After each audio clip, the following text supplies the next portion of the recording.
Hello hello, bienvenue sur Famille et Voyage, le podcast dédié aux familles qui aiment parcourir le monde.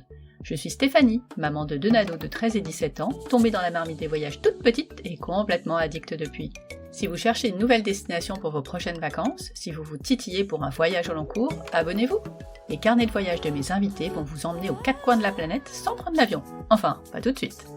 Dans ce podcast, on va parler itinéraire à pied, à vélo, en voiture, en camping-car, voyage au long cours, tour du monde, expatriation.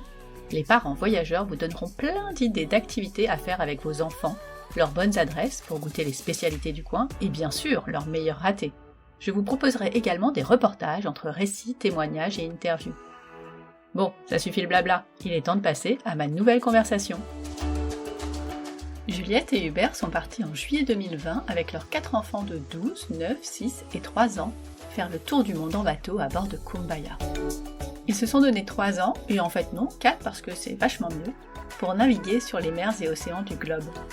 Partis de La Rochelle, ils ont vogué le long des côtes africaines, ont traversé l'Atlantique vers les Antilles et les Caraïbes, sont descendus vers le canal du Panama et les Galapagos, puis ont traversé le Pacifique vers la Polynésie, Fidji, Wallis et la Nouvelle-Zélande, où ils se trouvaient quand nous avons enregistré cette conversation au printemps.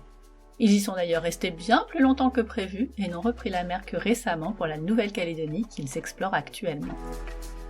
Comme vous pouvez vous en douter, cette conversation a été un peu plus longue que prévu, donc hop, 2 épisodes. Dans le premier, Juliette vous raconte la genèse du projet, leur traversée de 19 jours du Pacifique et leurs 2 mois aux Marquises. 2 mois. Allez, c'est parti pour la première partie du carnet de bord de Juliette dans le Pacifique. Je vous souhaite une belle écoute. Bonjour Juliette. Bonjour Stéphanie. Comment ça va ? Écoute, ça va très bien, contente de t'entendre. Bah oui, bon à nouveau, parce qu'on va le dire à nos auditeurs et nos auditrices, bon c'est la 3e, voilà. Voilà. On a des petits problèmes de réseau au début, et puis après c'est moi qui oublie d'enregistrer, voilà, super, ça m'était pas réarrivé en fait depuis le premier épisode, parce que j'avais oublié aussi le premier, mais bon, depuis le temps quand même, enfin, incroyable.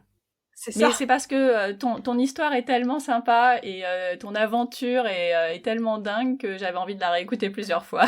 Voilà, c'est ça, 3 fois de suite, comme ça tu la connaîtras bien. Exactement. Ah oui, ça, je peux presque le faire à votre place maintenant. C'est ça, bonne idée. Enfin, sur une petite partie, on s'entend. Vous êtes où aujourd'hui ? Alors aujourd'hui, on est à Whangarei, qui est une ville de l'île du Nord de la Nouvelle-Zélande. Oh là là, c'est tellement loin. Il n'y a pas plus loin que d'autres pays que la France. Ah bah oui, on est en inversé, on a 12 heures de décalage. Exactement, les antipodes. Chez nous, ici, il fait... y a du vent, il fait pas encore très beau, le printemps arrive, mais c'est pas encore bien établi. Et chez toi, il fait quel temps ? Et chez nous, l'automne est en train de s'établir doucement, et on découvre les frimas, et on commence à avoir un peu froid. Il fait 7 le matin, et nous on n'a pas de chauffage, donc c'est vrai que c'est un peu dur le matin et le soir, mais on a des très belles journées, et il fait quand même beau la journée, donc on a le temps de se réchauffer. D'où la doudoune pendant qu'on enregistre. Exactement, parce que là il est 20h et la température va chuter très vite là. Ok. Bon, on va raconter une fois de plus votre fabuleuse histoire, mais avant de partir, on remonte le temps comme d'habitude. Est-ce que tu peux nous dire à quand remonte ton premier souvenir de voyage ? Alors, mon premier souvenir de voyage, je dirais que c'est quand on était parti avec mes parents faire un road trip en Irlande. Je devais avoir 8 ans, je pense, 8-9 ans, et c'était pour moi un peu la première découverte de voyage, de liberté, de dormir dans un endroit chaque soir différent, de partir dans un pays où on parle une autre langue, et c'était vraiment l'aventure, quoi. Donc, je pense que c'est vraiment ce premier road trip en Irlande qui m'a marqué. Ça t'a donné le goût déjà à l'époque des voyages itinérants ? Oui, complètement. Je pense que c'est un de mes meilleurs souvenirs, voilà, de découvrir chaque jour un endroit, un lieu, des gens. Je pense que c'est vraiment ça qui a donné le goût, voilà, de l'aventure, de partir. La question que j'ai envie de te poser après, c'est comment tu définis la voyageuse que tu es aujourd'hui ? Alors aujourd'hui, je suis une voyageuse. On fait la nuance entre touriste et voyageur maintenant depuis qu'on est parti en grand voyage. Et c'est vraiment Voyager, c'est prendre le temps de rencontrer, en fait. Nous, c'est vraiment ce qu'on recherche, c'est les rencontres, rencontrer les gens, rencontrer soit d'autres voyageurs, soit les locaux, et prendre le temps de découvrir une culture, de découvrir un pays et se laisser porter par les envies et les rencontres et les infos qu'on récupère au fur et à mesure, quoi. C'est pas tout organisé, c'est vraiment laisser venir à nous les expériences, en fait, plutôt. Vous n'êtes pas dans la frénésie de rentabiliser 1 ou 2 semaines de voyage pour voir tout ce qu'il peut y avoir dans une destination. Vous prenez le temps. Voilà, c'est ça. On préfère louper des choses, mais profiter mieux de ce qu'on fait plutôt que de courir après tout ce qu'il y a à faire. De toute façon, on peut pas tout voir, on peut pas tout faire, donc on préfère profiter plus et quitte à louper des endroits, mais rester plus longtemps dans là où on est. Quand est-ce que vous vous êtes dit que vous aviez envie de partir en tour du monde et surtout en bateau? Ben, ça fait très longtemps, c'est depuis qu'on s'est rencontrés avec mon mari, avec Hubert, quand on s'est rencontrés, mais très vite on est parti faire un stage de voile parce que moi je m'étais inscrite et qu'il s'est dit bah tiens je vais la rejoindre, on va faire ça ensemble parce il aimait tout autant naviguer que moi. Et donc après on s'est dit voilà, si ça match entre nous, si on continue et qu'on fonde une famille, qu'on a nos enfants, on partirait bien leur faire découvrir le monde et forcément en bateau parce que voilà, on est tous les deux des passionnés de la mer. Ah oui, c'est-à-dire que c'est pas tout à fait le genre de question qu'on se pose au tout début d'une relation ou direct. C'était si ça matche pas sur ce point-là, ça va pas le faire en fait. C'est ça. Non, mais c'était voilà, direct, on s'est dit bah voilà, moi un jour je voudrais être avec mes enfants sur un bateau, donc il faudra qu'on le Et toi fasse. aussi? Voilà. Et ben on était d'accord, donc c'était cool. Donc c'est parti. Voilà. Qu'est-ce qui a été le déclic pour commencer à l'organiser et vraiment vous projeter? On a beaucoup lu, on s'est pas mal renseigné, mais dès le début enfin, on s'est marié assez vite et dès le début, on s'est pas mal renseigné. On a vu qu'il fallait poser une date pour pouvoir tout organiser, après faire un rétro-planning. Et donc, on a habité 1 an en Afrique en 2010. Et quand on est rentré en France, on s'est dit, bah voilà, on va partir dans 10 ans, on aura nos enfants et on sera prêt à partir. Et donc, on a posé la date et après, tout s'est enchaîné. Donc vous avez quand même pris le temps pour l'organiser. C'était pas comme certains, bon allez, l'année prochaine on y va, quoi, c'est bon. Ah voilà, c'est ça. C'était pas une décision de Covid. C'était vraiment quelque chose de construit et on l'a dit petit à petit à tout notre entourage et voilà, on a dit en 2021 on partira. Bon, on est parti en 2020, mais voilà, c'était prévu que on parte telle année et que on partait 3 ans pour faire le tour du monde en bateau et c'était acté comme ça. Et donc nos enfants ont grandi avec cette histoire-là, donc ils n'ont pas été surpris et ils ont préparé avec nous tout ça. Oui, et du coup vous pouviez pas revenir en arrière. Si vous les avez élevés dans cette idée qu'ils allaient partir, il y a un moment, faut partir. Exactement. Bon, après, on a eu la chance que tout s'enchaîne, qu'on n'ait pas de problème Oui. et qu'on puisse partir, parce que c'est vrai qu'il peut y avoir des gros freins qu'on maîtrise pas. Mais là, c'est vrai qu'on a eu la chance et on a réussi à tout mettre en œuvre pour aller au bout. Enfin, pas encore complètement au bout, mais déjà au bout du départ. Tu disais que vous deviez partir en 2021 et que vous l'avez finalement avancé. C'est une histoire de Covid, du coup. Non, c'est pas une histoire de Covid, c'est qu'on devait partir avec ma belle-sœur et mon beau-frère qui avaient le même projet et qui nous ont dit bah nous on va partir en 2020. On s'est dit bah on va partir ensemble et puis finalement bah on a été prêts en 2020, on était prêts mais pas eux. Du coup bah ils sont partis en 2021 et nous 2020.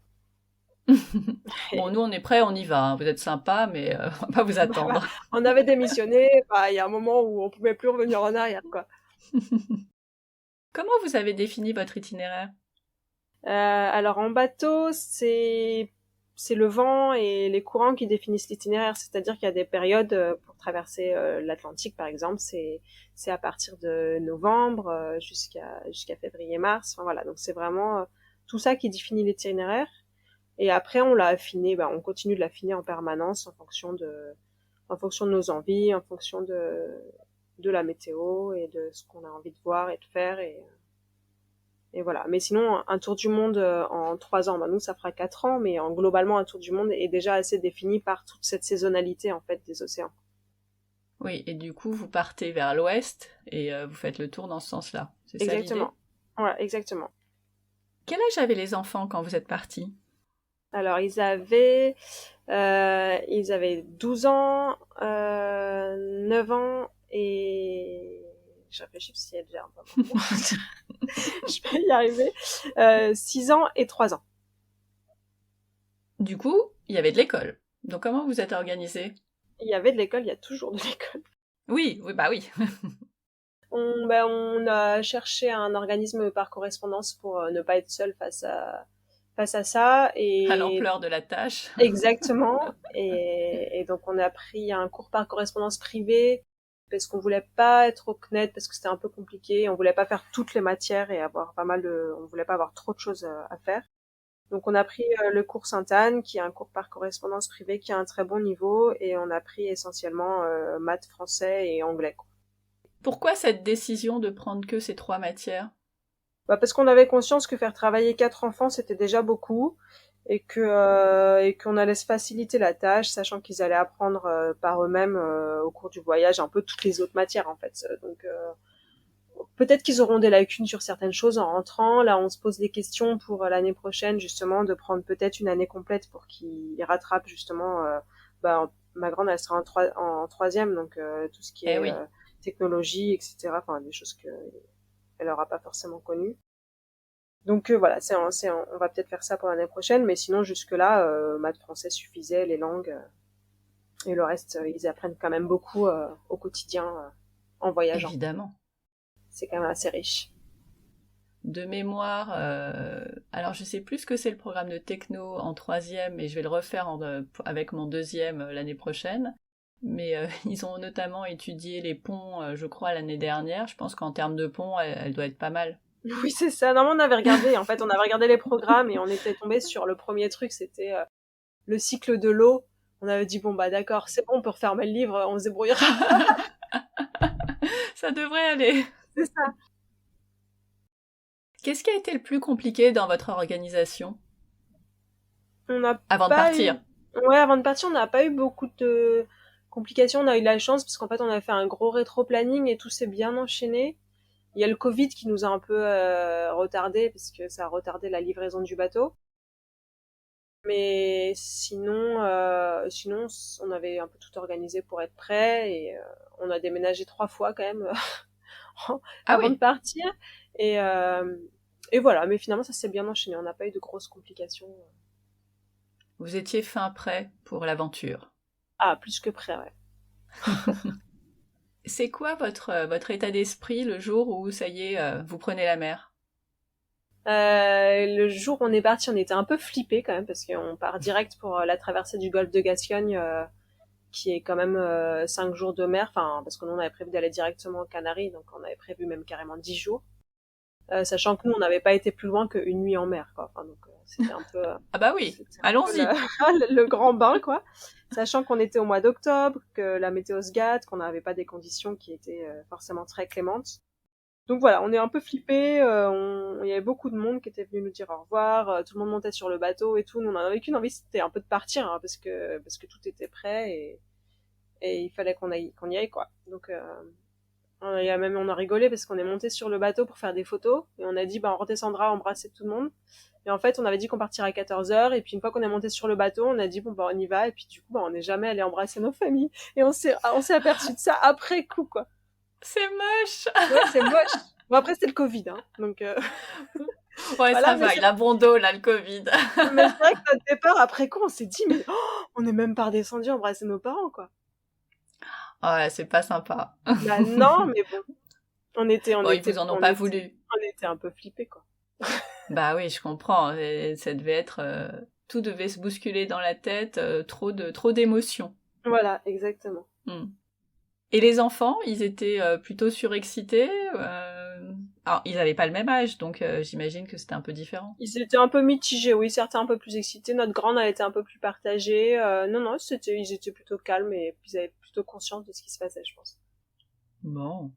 Alors, quel itinéraire vous avez suivi à partir du moment où vous êtes partis jusqu'à notre approche pour le départ de la Transpacifique? Ouais. Enfin, votre approche. Notre, comme si j'y étais. Ah bah, tu y étais presque. Presque, à force. C'est ça. On est parti donc de La Rochelle, on s'est arrêté, donc on devait aller aux Canaries, mais on s'est arrêté en Portugal à Cascais parce qu'on avait une dépression qui nous arrivait dessus, donc on est allé s'abriter.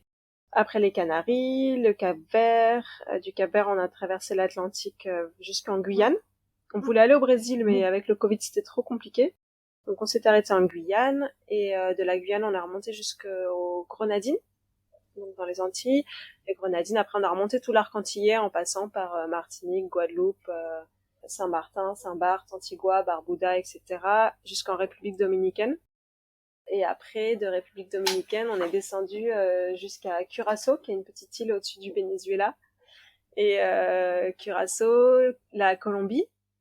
De la Colombie, Panama. Et Panama, on est parti vers le Pacifique. Combien de temps ça vous a pris de faire tout ça? Ça nous a pris plus de temps que prévu parce qu'en fait, le Panama, enfin, les Pacifiques étant fermés, on est resté 9 mois dans les Antilles alors qu'on aurait dû rester que 4 mois. Mais voilà, donc en gros, on est parti, on a mis 14 mois en gros entre notre départ et de La Rochelle et notre départ pour la Transpacifique. Donc 14 mois pendant lesquels votre vie s'installe à bord.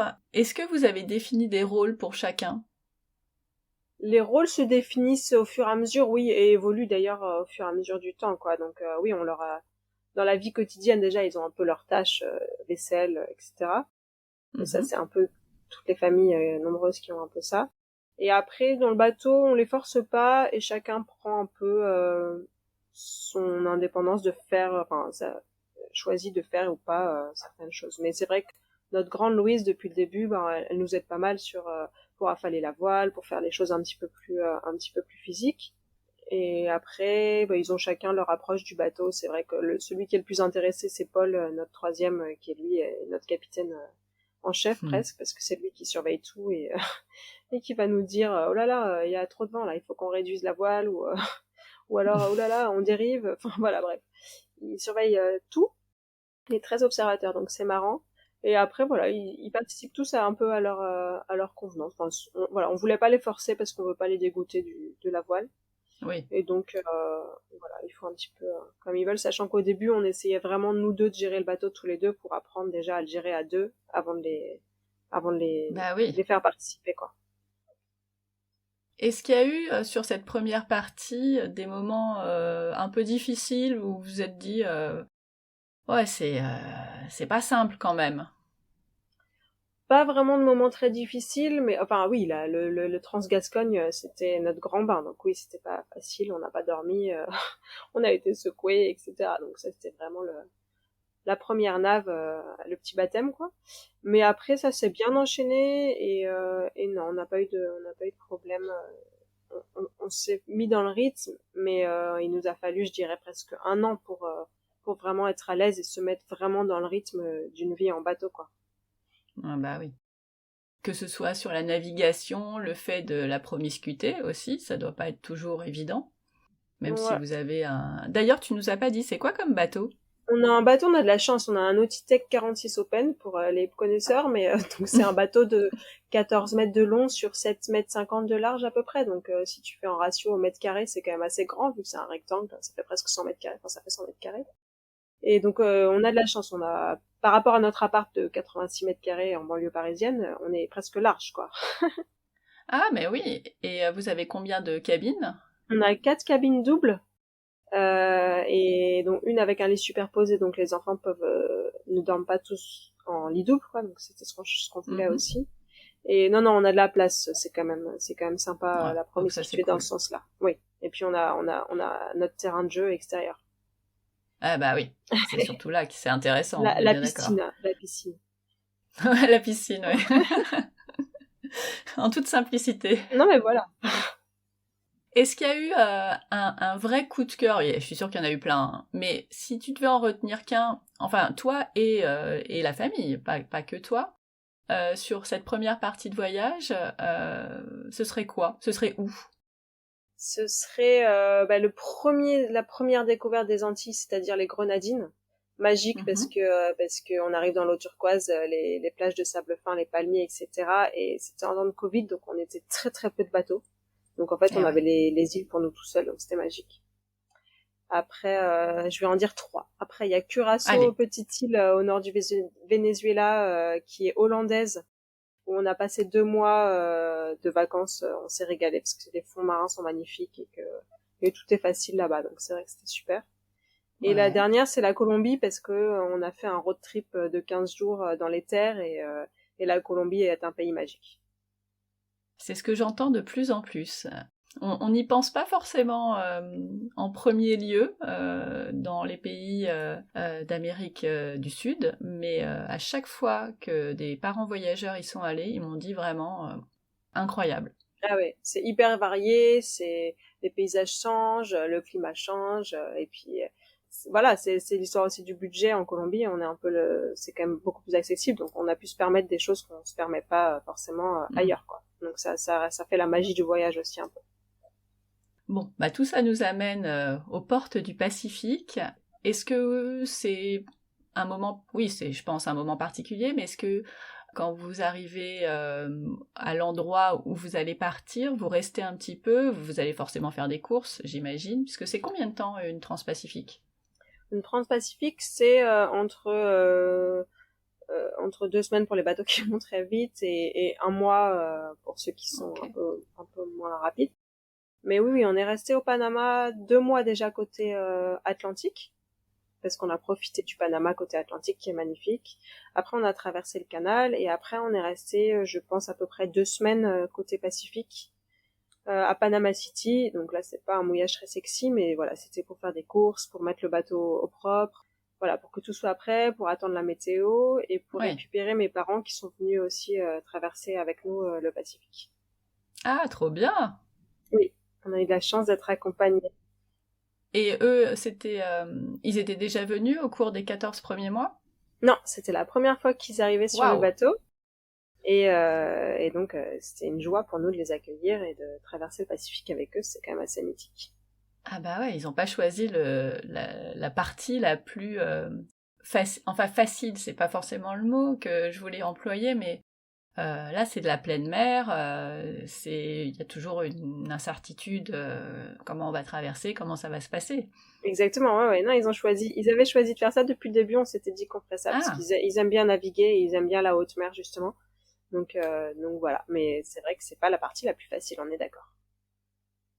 donc vous avez attendu une fenêtre météo. Est-ce que ça a pris longtemps à partir du moment où vous étiez prêt ou ça s'est fait finalement assez simplement? Non, on est parti assez vite parce que mes parents, ils avaient pas non plus 6 mois devant eux, donc on est parti Ouais. assez vite. Et puis on était un peu hors saison, donc les fenêtres météo, on savait que pour aller au Galapagos, ce serait pas très drôle. Donc quitte à se galérer, on s'est dit on y va. Et puis c'était pas la meilleure navigation en effet pour aller au Galapagos, mais bon, il Ah, fallait qu'on y ça a aille. bougé un peu trop?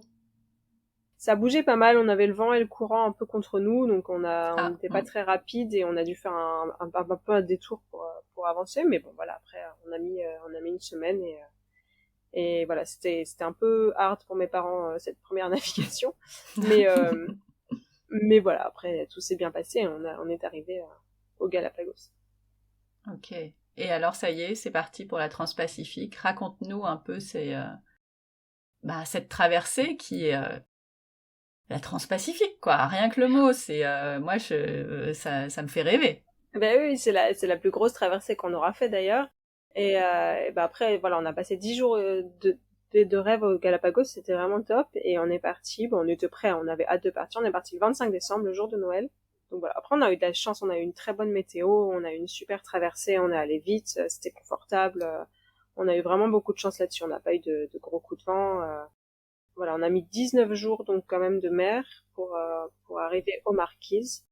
Et ça s'est quand même super bien passé. Bon, c'est quand même fatigant hein, parce qu'on fait des quarts, on se réveille la nuit, on veille, et puis la journée, il faut enchaîner. Oui, bah oui. Et là, l'écart, vous les faisiez que vous deux, enfin ton mari et toi, ou vous avez élargi Non, mes parents faisaient un quart ensemble. Donc en Ah, fait, on sympa. dormait, ouais, ça va, on dormait, donc on était trois, donc on faisait, enfin voilà, on avait 4 heures d'affilée de sommeil au moins. Donc ça s'organisait bien. C'est juste moi, par exemple, moi je dors pas en navigation, j'ai du mal à me laisser aller au sommeil, donc alors, je travaille là-dessus, mais voilà, donc c'est vrai que c'est un peu crevant quand même. Eh ouais. Et est-ce que les enfants, de temps en temps, se joignaient à vous pour vous tenir compagnie pendant l'écart ou même pas en rêve? Parfois ils veulent, parfois ils le font, mais finalement pas tant que ça, parce que finalement nous déjà on aime bien qu'ils soient aussi en sécurité dans leur cabine, parce que la nuit c'est toujours un peu plus stressant. Voilà, donc et puis ils savent qu'ils aiment bien aussi. On est content que d'être un peu au calme et tranquille là-haut, mais c'est vrai que parfois ils viennent nous tenir compagnie de temps en temps. Mais c'est vrai que en général on aime bien être un peu tout seul aussi pendant notre quart. C'est sympa, on regarde les étoiles, on écoute des podcasts. J'ai écouté tous tes podcasts pendant la Transpacifique, je crois. Trop bien! Ouais. Et non, c'est vrai que c'est sympa les quarts de nuit aussi pour certains côtés. Oui. Après, il faut effectivement tenir aussi la journée. Et pendant la journée, celui qui faisait les quarts, enfin, il y a plusieurs quarts forcément, mais vous arriviez quand même à vous relayer, à vous reposer pour enchaîner la nuit. Oui, bah en fait du coup bah il y en a toujours un qui se repose la journée pendant que les autres sont réveillés, et du coup c'est ça que c'était bien d'être 4 adultes pour pouvoir gérer les Eh enfants, les ouais. repas, toute la vie quotidienne de la journée plus la navigation. Donc c'est vrai que c'est confort d'être 4 adultes quand même. Ouais, et puis 19 jours de navigation, des courses pour 8 personnes, ça devait être... Ah, vous avez dû bien stocker quand même. On est parti avec plein de trucs. On a tenu très longtemps d'ailleurs avec tout ce qu'on avait en épicerie jusqu'en Polynésie. On n'a pas racheté de farine, de pâtes, de riz, etc. Donc c'était bien.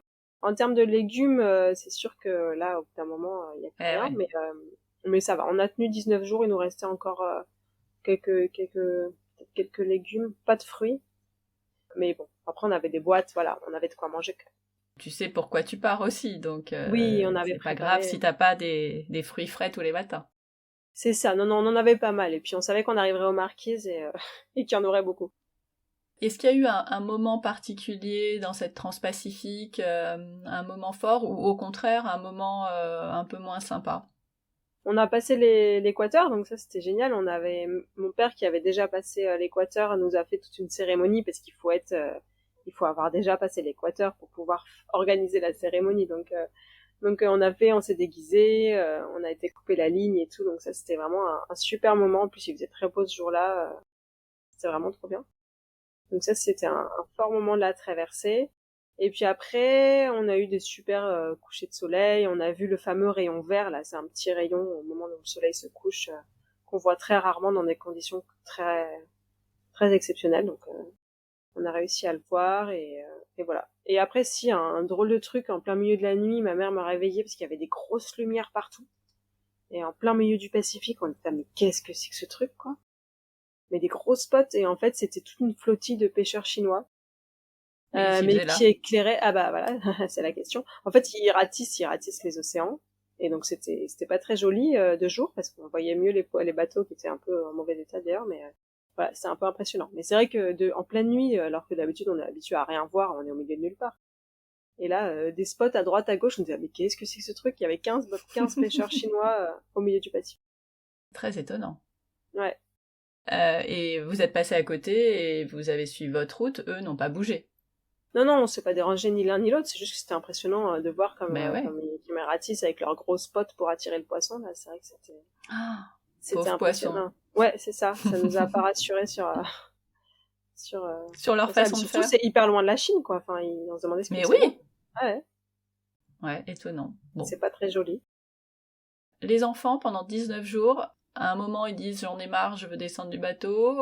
Au contraire, c'est un kiff total et ils auraient pu continuer. Comment ça se passe? Non, ils savaient le temps que ça durait et ça se passe bien. En navigation, on a un peu le temps qui se distord, je sais pas, c'est pas la même chose, en Ouais. fait. C'est un peu comme un accouchement ou quelque chose où t'as l'impression que c'est long quand t'es dedans, et en fait, quand t'arrives, t'as l'impression que ça a duré 2 jours, quoi. C'est assez étonnant.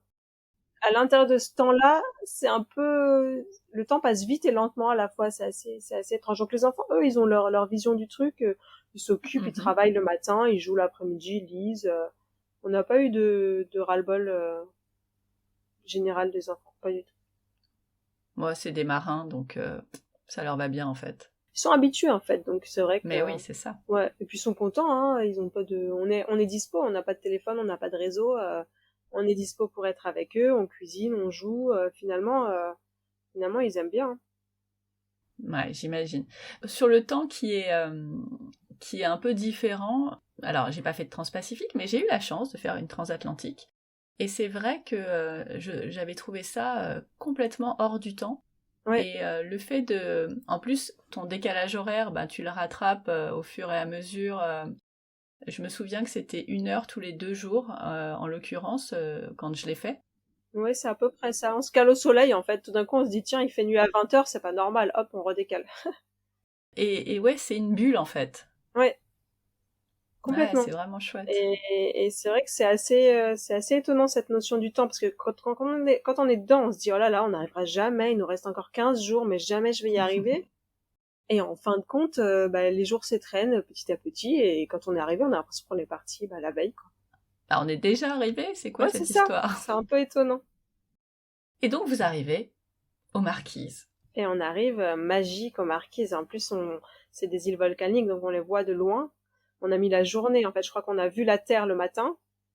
Et petit à petit, on sent la Terre aussi. C'est ça qui est génial en bateau. Bah, tu l'as peut-être senti sur la Atlantique, mais on sent la Terre de très loin. Et donc voilà, il y a l'odeur, il y a la vue. Donc on a mis toute la journée à préparer cette arrivée et on est arrivé au coucher de soleil dans la baie de Nukuiva, dans une des îles les plus nord des Marquises. Et c'était assez dingue de se dire waouh, on a réussi, on y est arrivé. Et puis ce paysage est grandiose, quoi. Mais oui. Bah, déjà la Polynésie, on a tous des images en tête, mais pour ceux qui ont la chance d'y aller, en général on s'arrête aux îles de la Société, voire au Tuamotu, mais on va pas beaucoup plus loin. Ouais. Les Marquises, t'es encore en plus dans un imaginaire de bout du monde, quoi. Ouais, c'est encore autre chose. C'est vraiment c'est pas du tout la même chose que les îles de la Société. Et d'ailleurs, on l'a compris très vite aux Marquises. Ils nous disent qu'ils sont pas, c'est pas les mêmes que les Tahitiens. C'est pas du tout les mêmes. Du coup, ouais, ça rend quelque chose d'encore plus magique. Et puis, il y a vraiment la culture polynésienne qui est ancrée aux Marquises beaucoup plus que dans les autres, enfin, un peu plus que dans les autres atolls. Est-ce que tu peux nous parler, vous avez fait combien d'îles aux Marquises? Est-ce qu'il y avait des choses qui différenciaient d'une île à l'autre? Donne-nous les noms, parce que alors là, autant te dire qu'on les connaît pas. Enfin, fais-nous rêver, quoi. Bon, déjà, on est arrivé, c'est drôle parce qu'on est arrivé, une petite anecdote, on est arrivé le même jour qu'un paquebot, et en Marquise, il y a des paquebots qui arrivent avec des touristes américains, quoi. Enfin, je sais pas, ils sont 1000. Donc on est arrivé le même jour qu'un paquebot, et c'était drôle parce que quand le paquebot arrive, du coup, ça leur fait du travail aux Marquisiens, et ils se mettent en costume, ils chantent, ils dansent, ils montent leurs fruits, enfin, voilà, ils montent toute leur culture. Et donc nous, on est arrivé là-dedans, et c'était trop bien parce que on a eu toute la démonstration de leur culture, parce qu'ils font pas ça tous les jours, quand même. Ils vivent normalement le reste du temps. Et du coup, on s'est mis dans la queue du pack des Américains, et on est arrivé, il y avait un buffet de fruits, et nous qui avions plus de fruits à bord, on a mangé tous les fruits, on a rigolé, on s'est mis dans le truc. On a bien rigolé ce jour-là. Et c'était le jour de notre arrivée. Grosse découverte de la culture marquisienne, la musique. La musique est hyper forte et magique quand on arrive là-dedans, la musique, les fruits, les danses, c'est vraiment un autre monde, quoi. Donc on est arrivé sur l'île de Nukuiva. Il y a 7 ou 8 îles aux Marquises. Je sais plus exactement, mais elles sont pas toutes habitées. Et donc nous on a commencé par l'île de Nukuiva qui est un peu au nord, qui est un peu la capitale entre guillemets des Marquises, là où il y a la 4G, quoi.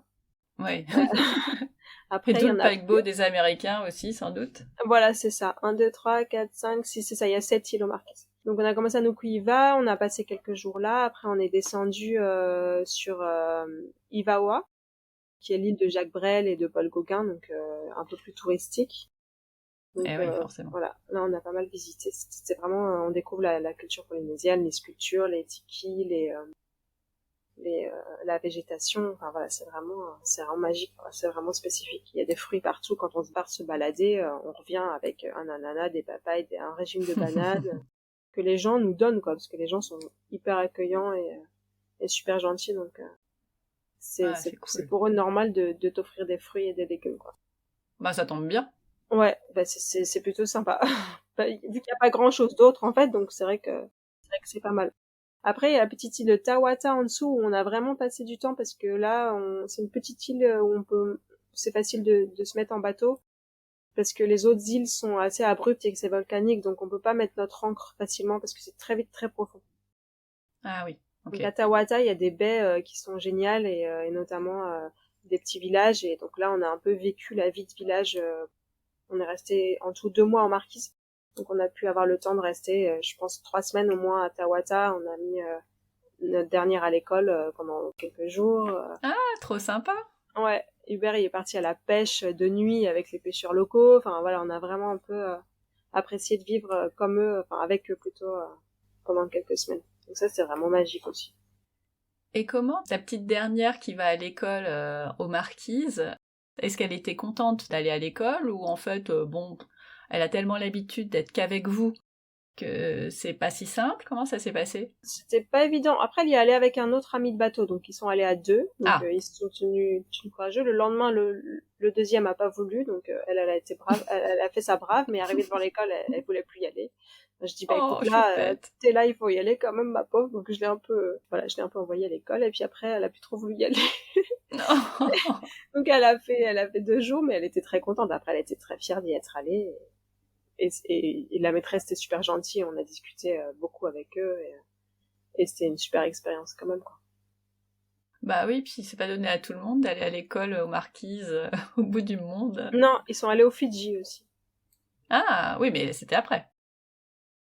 Donc là, c'était une expérience qu'elle avait pas trop vécue Ah, encore. elle avait jamais été à l'école. Bah ouais, c'est ça. Donc c'était une super expérience. Et après, il y a une dernière île qui s'appelle Fatouiva, qui est la fameuse baie des Vierges, la plus au sud, qui est vraiment magnifique en termes de paysage et un peu plus isolée encore et où les Marquisiens sont vraiment encore plus généreux et gentils. Et c'est vrai que cette île-là aussi, on s'est régalé. On s'est régalé aussi à Fatouiva. Pas facile de quitter un petit paradis comme ça. Non, c'est pas facile. Et d'ailleurs, on est parti un peu sur un coup de tête. On était remonté parce qu'on a fait plusieurs fois plusieurs îles en fait. On est remonté, redescendu, on a fait plusieurs trajets. Et on était avec un bateau copain et sur Ivaoa et on devait faire juste une journée de navigation pour aller à Fatouiva. Et en fait, nous, on était très tentés d'aller au Gambier, qui est un petit archipel tout au sud-est de la Polynésie. Mais c'est-à-dire, c'est comme si tu vas de la Suède à la Turquie, quoi. Eh ouais, c'est super loin. Voilà. Et en fait, on a vu que le vent était favorable et que la météo était bien. Et donc, on est parti le matin. Et à midi, on a appelé nos amis en leur disant, bah écoutez, on va pas s'arrêter à Fatouiva, nous, on continue, on va au Gambier. C'est un peu comme le jour du départ. Bon bah salut, hein. C'est ça, c'est ça. Après, on avait un enfant qui avait le Covid. On se dit que tout le monde allait avoir Ah le oui. Covid, donc autant s'isoler. Donc, on est parti pour une semaine de navigation. Une semaine, waouh! Mais évidemment, on se rend pas compte du tout que la Polynésie est aussi étendue. Mais Ouais, c'est hyper grand la Polynésie, on se rend pas du tout compte. Et on a ces images de petits atolls tout petits, mais les atolls, quand on est dedans, on voit pas le bout en fait, c'est tellement grand. Donc c'est vrai qu'il y a des cartes de Polynésie qui sont reportées sur des cartes de l'Europe, et ça tient à peine. Enfin, c'est justement assez intéressant de voir.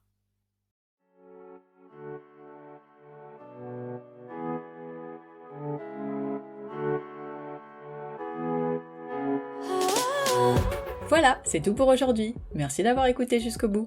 Si cet épisode vous a plu, dites-le moi en écrivant un petit commentaire sur Apple Podcast ou sur le blog. Vous pouvez aussi vous abonner, mettre une note 5 étoiles ou le partager autour de vous. Alors je sais qu'on vous le rabâche tous, mais c'est notre petite récompense après tant d'efforts pour vous proposer un chouette épisode. Et ça dit à Apple qu'il faut le mettre en avant. Alors à votre bon cœur, monsieur dame. Comme d'habitude, toutes les notes sont sur le blog familleetvoyageavecun.com.